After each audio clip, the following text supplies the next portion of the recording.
It's 8:30. Yes, sir.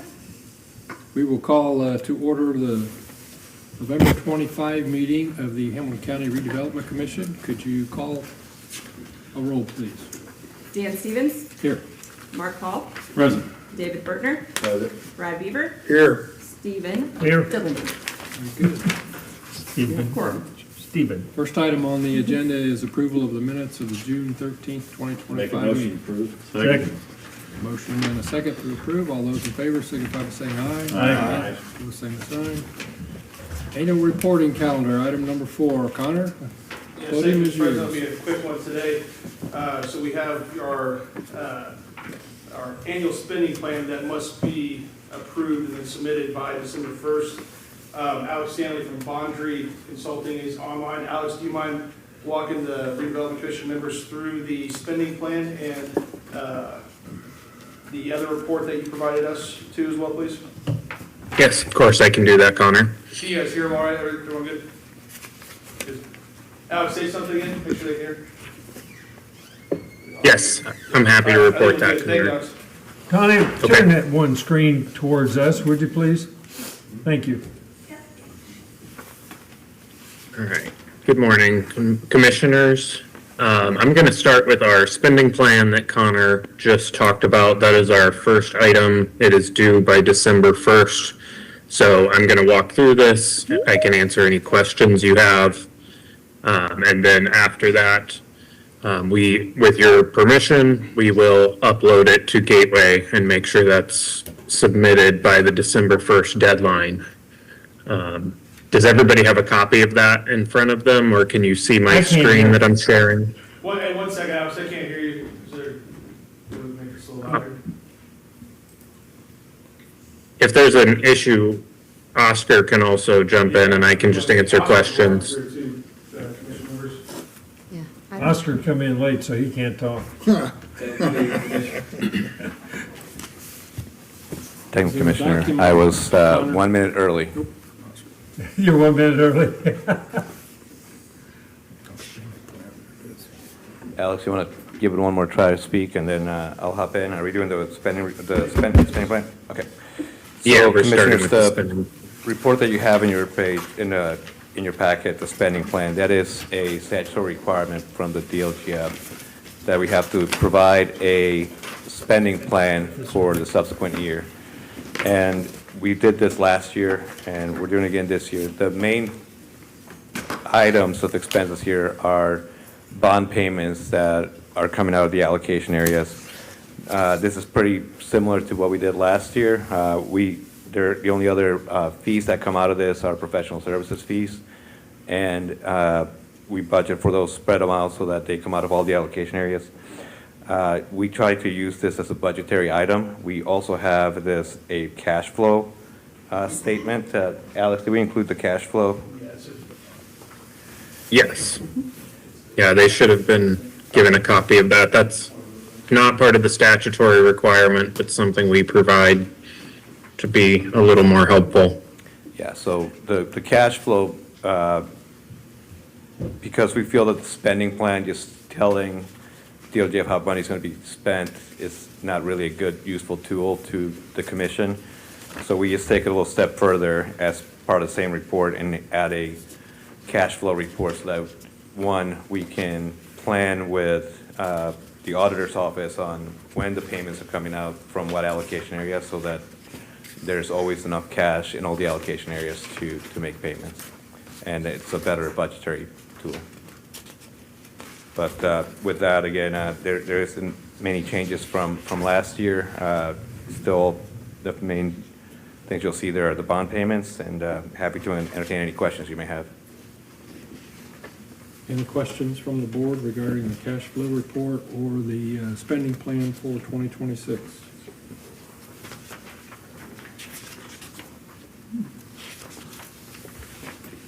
Hearing none, we need a motion to approve the spending plan, Connor?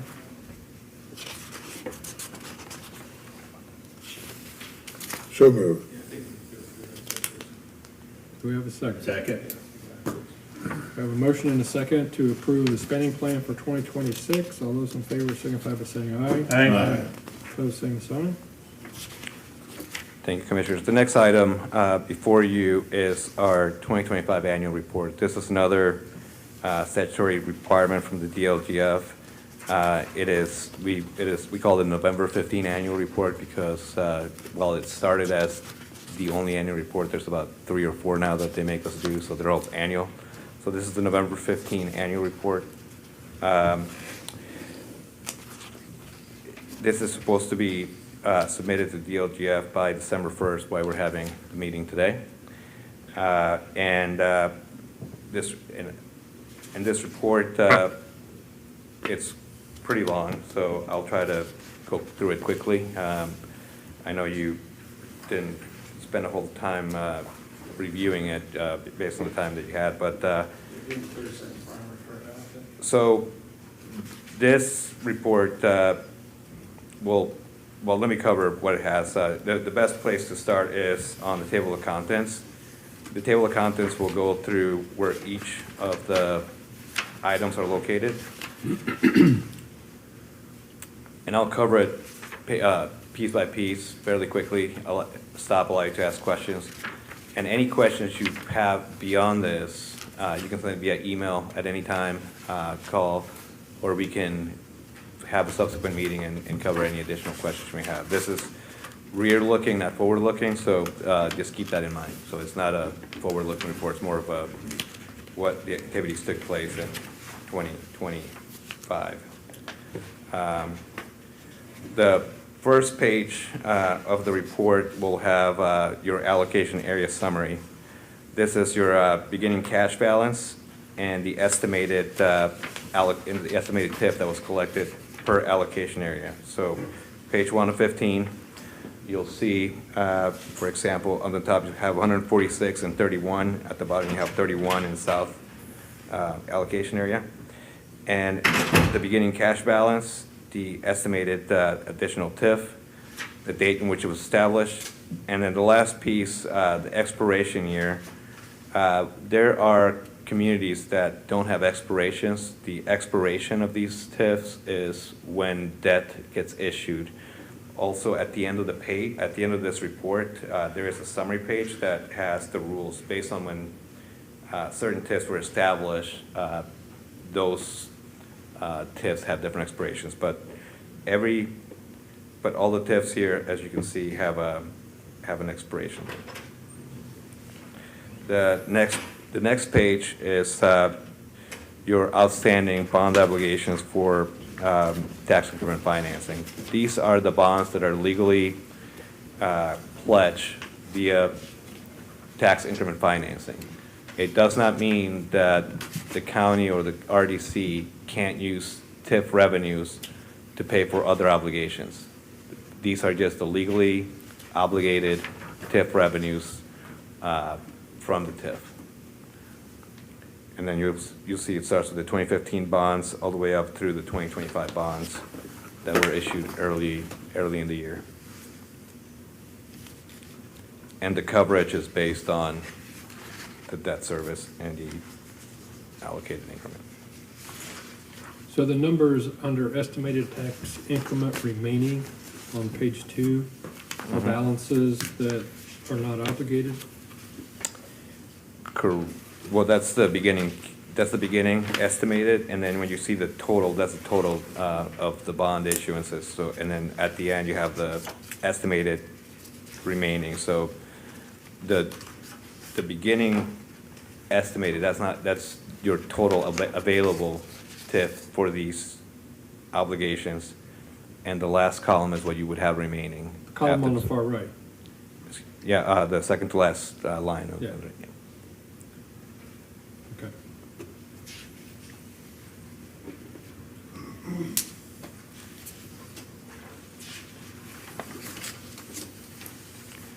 The next page, page 3, will give you a summary of historically how these have been trending. As a result of SB1, most of the effects of SB1 start taking place in 2027 when the 2% parcels, meaning the farmstead, senior housing, and multifamily, receive a 33% break. That will start taking effect between 2027 to 2030. that increment will start having a negative effect. We do have a calculation on how SB1 will affect the RDC, but that is not a statutory requirement of this report, so we don't have it on this report, but we do have that data available for the commission if that is something of value to you. This is a more rear looking on how things are trending, and they should technically be trending up. After 2027, if there are large amounts of land or farmland or multifamily or senior living, then we should expect any of those allocation areas to start trending down as a result of SB1. Any questions? Just send you a note if we'd like to get that data. Excuse me? Just send you a note if we would like to get that data. Yeah, absolutely. Awesome. We might send to all the members after this at some point. Yeah, and Alex, is that something we've already provided, the SB1 projections for this? We have not already, but that's something we can put together. Okay. Yeah, we'll get it too. All right. The next page is one that has never made a whole lot of sense to me of why we have to do a hypothetical, but we have to do this. Oftentimes, when a TIF is established, there's always somebody saying you're taking away from the other units. So this is to illustrate what the impact would be to the overlapping units that the county touches if the county was to TIF additional parcels. So most reports that you see around the state have a $1 million hypothetical scenario. We do $10 million because Hamilton County's values are technically higher than most of the state. So if you look at the third portion of that page 4, the $10 million illustrative portion of it, it shows on the middle the $10 million hypothetical increment that if we were to pass through $10 million of your TIF to other units or not, or if you were to issue, what impact that has. On the left, it has the impact in the form of the tax rate. As you can see, it's all less than a portion of a penny, 0.000, and then something. And then off to the right, what that means in the form of a levy. And again, it's pretty de minimis. So the county's TIF have if a hypothetical $10 million TIF of the county has a fairly minimal impact on the overlapping units. Now, if it was $100 million, you can just move one decimal over. Any questions on the hypothetical? All right. Between page 5 and page 12, these are going to be individual reports per each allocation area. So each page will represent one of your allocation areas. And the first thing is the 2025 net AV, and then the expected net AV. Right off the bat, right immediately looking at page 5, you can see that the assessed value of the 146 US 31 ramp did go down by a couple of $1 million. I do believe that, Alex, correct me if I'm wrong, I'm saying this from memory, this is due to the Carmel action that we took this year, right? Primarily, or is this because of It would be that and a few small appeals. yeah, so again, we're not always trending up, but so the first part is the net AV, which is what drives our tax rate and our collections. Then you have the actual TIF value, and then at the very bottom is the actual tax increment collection. So in 25, that allocation area collected 202,560. This year went down to 156,110. So it is I wouldn't say a significant loss, but for that allocation area, it is $50,000. It is a big portion of that allocation area.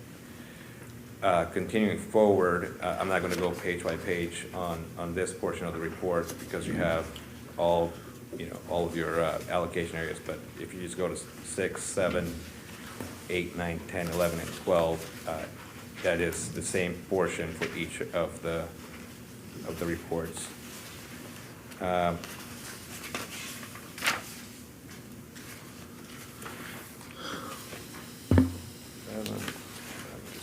flipping through the pages here. Any questions on the individual allocation areas before I move on? So the next few will go by quickly.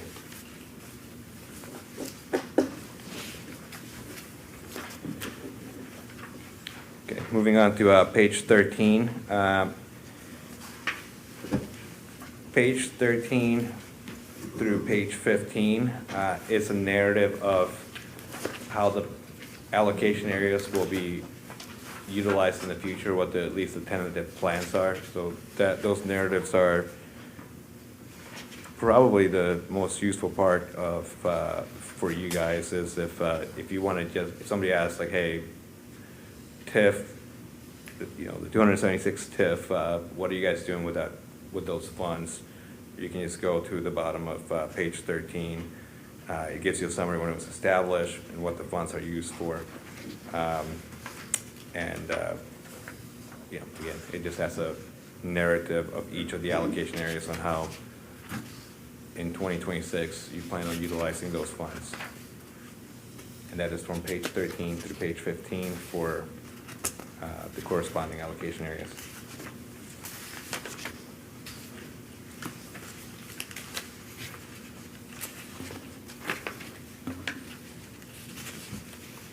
The next portion is the amortization tables. So for all of the bond obligations that the county has that we discussed earlier that were summarized, that has the individual bond amortization table on that.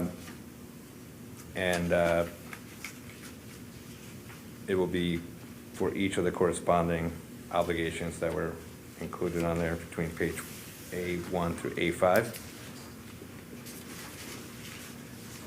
And then the final portion will be B1, which is nothing more than just how TIF works and how the expiration dates work on B1, the appendix.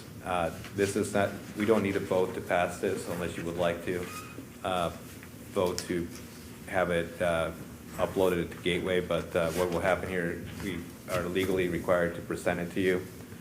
The next steps is we work with the auditor to submit it to Gateway, and then the state sends it on to the abyss. Unfortunately, Oscar, one quick correction. This one does not get uploaded to Gateway. This is just the general annual report that we've prepared for the Redevelopment Commission, but we don't have to upload this. April 15th Only the is one April- that gets uploaded. Correct. Thank you. April 15th and then the spending plan that we just did are the two items that get uploaded. Yeah, and I want to correct myself. I was thinking April 15 and said November 15. This is just the November annual report. It's due on December 1st, so I guess I could call it end of November report. Yeah, it technically doesn't have a due date. It just has to be done at any point within the year. We just have been presenting it in November. Okay, we've approved the spending plan. Is there anything else we need to approve? No, we just presented the annual report. I don't believe that there's any action unless you would like to acknowledge it into record, but it's not required. As far as it might be worthwhile just to say you acknowledge it, make a motion to acknowledge the annual report. Chair would entertain a motion. So move. Second. Motion made and seconded. All those in favor signify by saying aye. Aye. Thank you, Commissioners. Yes, sir. We have a couple of questions. Yes, sir. The Thompson Consumer Electronics, that bond says the co-op pledge remains in the maturity, till the maturity of the 2015 bonds. Can you tell me when those will mature?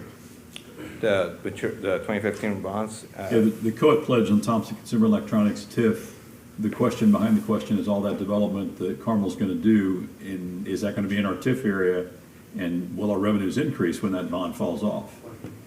I don't think there's, as far as we know, I don't know if there's any development happening in our TIFs. If they are, usually the city of Carmel or Westfield comes to us and says, hey, we want to make a deal where we split the TIF, or you cancel your TIF Yeah. and create a new TIF.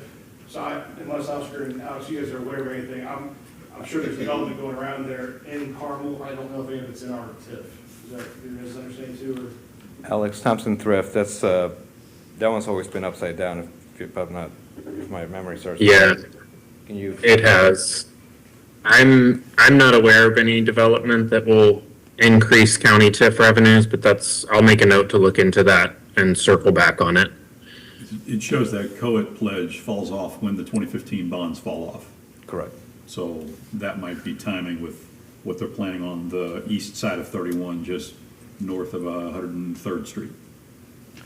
Potentially. It could be, we're not, I don't remember how far north our TIF district goes, so. yeah, it's, like I said, I assume the second they can tip it themselves, they will start making plans for it. Carmel's Yeah. quite, nations with this. But is there anything specific you'd like us to look into for that? Yeah, when that bond would, I have a meeting with Sue here in the next couple of weeks. When that bond is done, and they'll ask her specifically about what the development plans are for there, and if they're in our TIF district, great, I'd like to have that in my pocket too. Yeah, we can actually calculate exactly what additional, when that falls off, how much of that portion of it falling off comes back to the county. Yeah, don't go to a bunch of trouble, just whatever you can send me about. Thank you. Anything else, gentlemen? Okay, Any thank other you. questions of Bondry Council regarding, All of our districts, excess revenue are pledged to bonds. Is there excess revenue of any of our TIF districts exceeding bond payments? There are, Alex, what page is the general summary of the? Yeah, it's page 2. Get to page 2 here. Yeah, so if you go to page 2, Commissioner, you'll notice the remaining balances, and in 2031, you have roughly $4 million, but in 2026 through 2029, you have an excess of roughly $650,000 available. Say that again. In 2020, from 2026 through 2029, you have roughly $650,000 available. It jumps up in 2030 to 1.5, and then in 2031 to 4.5. And then most of the, That's all the excess cash? Correct. Okay. Any additional questions for bond consulting? hearing none, ready to move on to approval of claims? Yes, thank you. thank you. We have two claims before you today. One is the normal scheduled bills that has all the debt service payments. Net total is $10,795,126.46. So, Mr. President, I would request a motion to approve the scheduled bills for our bond payments. Is there a motion to approve the schedule of? Motion approved. Second. Discussion? Second, discussion? Yeah? All those in favor signify by saying aye. Aye. Opposed, same sign. Okay, And this is just signed by the officers, president there, vice secretary. okay. Then we have one additional claim for TAF Law. This is for their annual retainer of $63,000. Mr. President, I would request a motion to approve that claim as well. You have some paperwork on that, or are you gonna? I have, submit yeah, I have it right here, and we'll submit it, Jan will work with the auditor's office to get this process through Workday. We did not have a signature on this one, so we just need approval for it.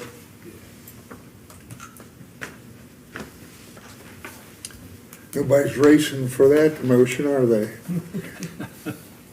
Is there a motion to? Okay, I'll motion to approve. Second. Motion made, seconded to approve council's invoice for services. All those in favor signify by saying aye. Aye. Opposed, same sign. Thank you, and then the last item, I believe, there's no new business, Mr. President. If there's any other questions or anything about anything that's ongoing, you can let us know.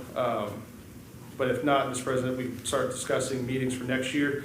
As it stands right now, since we don't have a preset calendar for meetings, we have to do a 10-day notice. If we get a predetermined calendar before the end of the year, we can submit it to the paper, and all it requires is a 48-hour notice. That doesn't mean that at that point in time we can cancel and add meetings, we just need to send some type of calendar to the newspaper. And we, in the email that Jan sent last week, we asked you guys to look at a couple weeks. I didn't know if you had time to do that, and we can try to nail down some dates now, or how you'd like to proceed on that. If not, we can always keep doing the 10-day notice, but this allows us to be a little bit more nimble in case we need to meet. Does anybody have any conflicts with the dates that, you can look in your crystal ball right now And we can change it too, Mr. President. Why don't you just make something up and we'll fix it on the fly? That's perfect, actually. The only one I have a problem with is March 16th. I could do March 17th, but 16th is gonna be a problem. Let's do, I'm gonna pull Because my it was the calendar whole too. week, just the week We of. didn't make sure none of the week, that's fine. So the week of January 19th, make sure it's not would January 19th work for? Monday's, that's a county holiday. The 19th is? I believe so. Yep. Luther. Martin Is Luther that King Day. President's Day? How about the 20th, 20th. Martin 20th, Luther that sounds King. perfect. 8:30? Yeah, all of them would be 8:30. Does that work for everyone, generally? Again, we can cancel it, amend it, but it'll help us get the, So you're moving that to the 20th? yes, sir. Yes.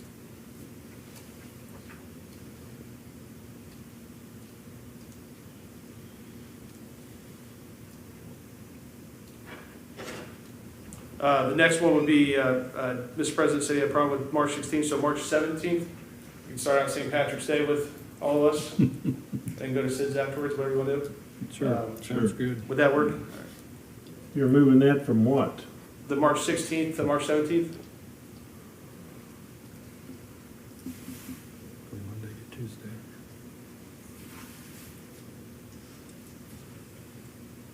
Does that work, Commissioner Dillinger? I'm checking here.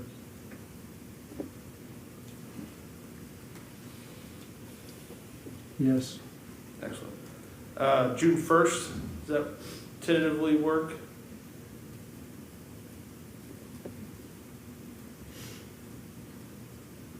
It's a Monday, Yes, sir. works for me. Again, we can I'm change good. these, just as long as we get a calendar invite to the I'm good. paper, we're satisfied with that. Yeah, good. August 17th?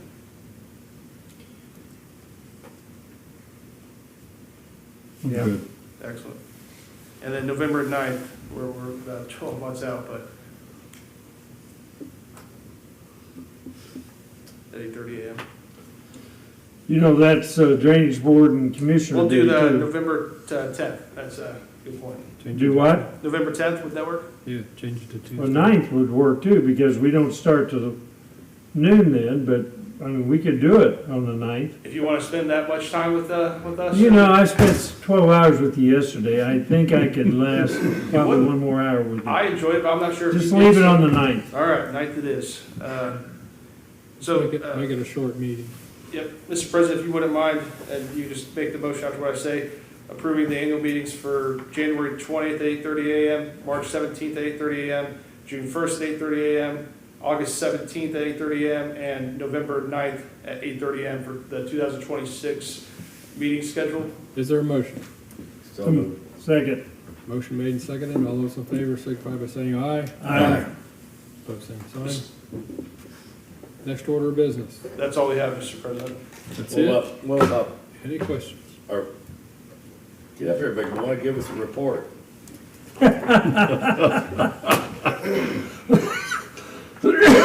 Tell us how the wastewater plant's working and how they're doing on the training facility. We did get our first turd down the toilet. I seen that the guard was open, was that You got it? your first what? Turd down the county line. Make sure that shows up in the minutes, please. I will. That's the question that's been asked me. That's right. How many, They're flush. getting any flushes? We're on schedule, obviously ahead of schedule on some things. We're working on lift station 6. Lift station 1, we're still waiting on Duke. Get the power on it, but we're good to go for the gas station that's opening up there as well. We are in the process of doing the design work and land acquisition for phase 3. Training facility, we're actually ahead of schedule. Now this weather's gonna kind of mess us up a little bit with the rain stuff on the dirt work. The pads are ready to go. 911 facility is moving along. We're on schedule for that. That's about what I have for you guys. Any questions, anything? Fairgrounds is open. We just moved soil, water, weights and measures, and HHW is moving into their building right now. We're getting in preparation. In the next 4 weeks, we'll be tearing down the old building there. I know that's a priority for a couple people. That building will get tore down. We're good to go on it. Fine. Any questions, comments? No, thank you. Thank you. Thanks, Steve. Is there a motion to adjourn? Motion adjourned. Second. All those in favor signify by saying aye. Aye. We're done.